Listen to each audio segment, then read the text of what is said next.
Divendres 7 de gener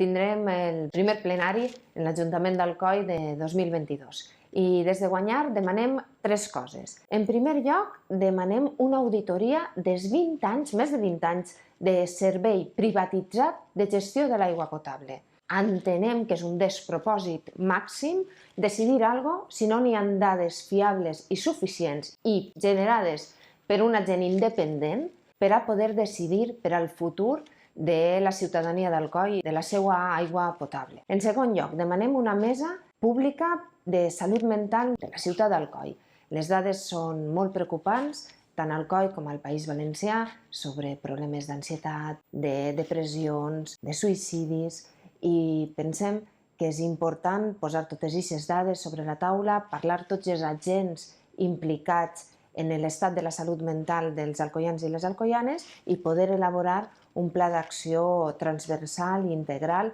per a millorar el que tots apunten que ve ara, que és una pandèmia de la salut mental. I en tercer lloc, demanem que